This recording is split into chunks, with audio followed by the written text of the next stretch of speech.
அனைவருக்கும் வணக்கம். Welcome to Sai crunch. அதாவது சாய் கிச்சன் வந்து இப்போ சாய் கிரன்ச்சா மாறி இருக்கு. ஸோ இது வரைக்கும் நீங்கள் சப்ஸ்கிரைப் பண்ணலைன்னா கண்டிப்பாக சப்ஸ்கிரைப் பண்ணிட்டு பாருங்க. ஏன்னா நம்ம வந்து நிறைய சப்ஸ்கிரைபருக்கு வந்து இனிமேல் நிறைய ஆஃபர்ஸ் வந்து அனௌன்ஸ் பண்ண போகிறோம் நம்ம ஷாப்ல இருந்து. ஸோ கண்டிப்பாக சப்ஸ்கிரைப் பண்ணாதவங்க சப்ஸ்கிரைப் பண்ணிக்கோங்க. ஒரு ஸ்க்ரீன்ஷாட்டை எடுத்து வச்சுக்கோங்க, பின்னாடி யூஸ் ஆகும். ஓகே ஃப்ரெண்ட்ஸ், வாங்க நம்ம வீடியோக்குள்ள போகலாம். இது பார்த்தீங்கன்னா வந்து லாஸ்ட் இயர் வந்து நாங்கள் விநாயகர் கரைக்கு போனப்போ எடுத்த வீடியோ இது. இங்கே பாருங்க, விநாயகர் எல்லாம் கரைச்சி முடிச்சுட்டு அங்கே பேலன்ஸ் இருக்கிற இதெல்லாம் வந்து இங்கே வச்சுருந்தாங்க. அதுக்கப்புறம் வந்து நம்ம குட்டி குட்டி பிள்ளையார் எல்லாம் வீட்டில் சாமி கும்பிடுவோம் இல்லையா, அதெல்லாம் வந்து பெரிய விநாயகர் பக்கத்தில் கொண்டு போய் வச்சுட்டு வந்துடுவோம். அப்படி மட்டும் தயவு செஞ்சு செய்யாதீங்க. நீங்கள் சென்னையில் இருக்கீங்கன்னா தயவு செஞ்சு நீங்களே கொண்டு போய் கரைக்கிறது தாங்க பெஸ்ட். ஏன் கேட்டீங்க அப்படின்னா, இந்த மாதிரி விநாயகரை கொண்டு வந்து இந்த மாதிரி போட்டுட்டு போயிடுறாங்க. ஸோ அது வந்து கரெக்டாக பீச்சுக்கு போய் சேருது இல்லை, அதுக்காக தான் சொல்கிறேன். ஸோ நீங்களே வந்து கொண்டு வந்து உங்கள் கையால் கரைக்கிறது தாங்க பெஸ்ட்டு. நல்லபடியாக கரைச்சி முடிச்சிட்டோம். ஸோ இந்த இயரோட இதுவும் பார்க்கலாம். இந்த இயர் வந்து ரொம்ப அழகாகவே தொடங்குச்சு விநாயகர் சதுர்த்தி. இதுதான் நான் பொம்மையில் செஞ்ச வந்து விநாயகர்.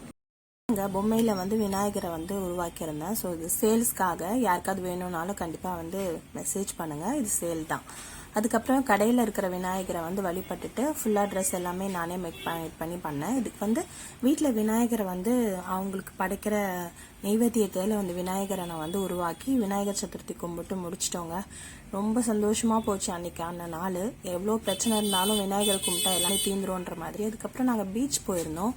ஏன்னா வந்து 3 டேஸ்க்கு அப்புறம் விநாயகரை வந்து நீர்நிலையில் கரைக்கிறது தானே வழக்கம். ஸோ அதுக்காக போயிருந்தோம். இவர் தான் எங்கள் வீட்டு விநாயகர். கொண்டு போயிருந்தோம். எங்களோட வினையெல்லாம் தீர்த்து எங்கள் கஷ்டத்தெல்லாம் போக்கி கொடுக்கறதுக்காக அவரை வந்து நாங்கள் வந்து வேண்டிட்டு கடலில் வந்து கரைக்கிறதுக்காக கொண்டு போயிருந்தோம். ரொம்பவே வந்து ரிலாக்ஸ்டாக இதுவாக இருந்தாலும் எப்படி சொல்கிறது, ஒரு கரைக்கு போகும்போது ஒரு வித துக்கம் எப்பயுமே இருக்கதாங்க செய்யுது. ஸோ உங்களுக்கு எப்படி இருக்குன்னு சொல்லிட்டு எங்களுக்கு வந்து மெசேஜ் பண்ணுங்கள். இன்னைக்கு சின்ட்டுக்குட்டியை பார்த்தீங்கன்னா நம்ம வீட்டிலே விட்டுட்டு வந்துட்டோம். ஸோ சாய் மட்டும் தான் கூட்டிகிட்டு போயிருந்தோம். கரைக்கிறதுக்காக வந்து போனதுனால சரி, குழந்தை பார்த்தானா அவன் வந்து விநாயகர் தரமாட்டேன்னு சொல்லி அழுவான். அவனுக்கு ரொம்பவே வந்து சாமி பக்தி அதிகமாக இருக்காதனால அவனை விட்டு வந்துட்டோம். ஸோ நல்லபடியாக வந்து கரைச்சிட்டு அந்த தண்ணியை தொட்டு வணங்கிக்கிட்டு நம்ம வந்து தோப்புக்கரணெல்லாம் போட்டுட்டு அங்கேருந்து வந்து நகர்ந்து வந்தோம். அதுக்கப்புறம் சாய் வந்து கொஞ்ச நேரம் பீச்சில் விளையாடிட்டு இருந்தான். நம்மளும் கொஞ்ச நேரம் தண்ணியில் நின்றுட்டு அதுக்கப்புறம் மீன் பார்க்கலான்னு சொல்லிட்டு போட் போனோம். அதான் பாருங்கள், சாய் வந்து சிப்பிலாம் பொறுக்கி அதெல்லாம் கொஞ்சம் எடுத்து வச்சுட்டு விளையாடிட்டு இருந்தான். குட்டி குட்டி சங்கு மாதிரிலாம் கிடச்சிது. ஸோ அதெல்லாம் வச்சு அவன் விளையாடிட்டு இருந்தான். அப்போ பார்த்தீங்கன்னா ஒரு விநாயகர் வந்து கரை ஒதுங்கினாருன்னு சொல்லி தூக்கிட்டு வந்திருந்தான். அதை எடுத்து பார்த்தோம்னா பார்த்தீங்கன்னா அது பிளாஸ்டர் பாரிஸில் பண்ணியிருக்காங்க. அதனால பீச்சில் வந்து சீக்கிரம் கரையில் அது திரும்பவும் கரை ஒதுங்கிடுச்சு. ஸோ அதனால அதை எடுத்துகிட்டு வந்தான். திரும்பவும் வேண்டாம்ப்பா அங்கேயே போட்டுட்டுன்றதுனால அங்கேயே போட்டுட்டோம்.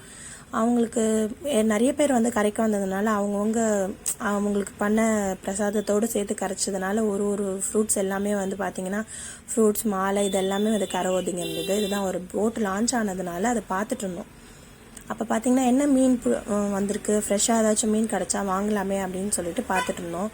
பார்த்தீங்கன்னா ஒரு விதமான வந்து ஓலை மீனுன்னு சொல்லி சொன்னாங்க. மூக்கு நல்லா வந்து அதோட ஃபேஸில் நீட்டமாக இருந்தது. அதோட வாய் நீட்டமாக இருந்து அது எனக்கு என்னமோ ஒரு பாம்பு பார்க்குற ஒரு ஃபீலாகவே இருந்துச்சு.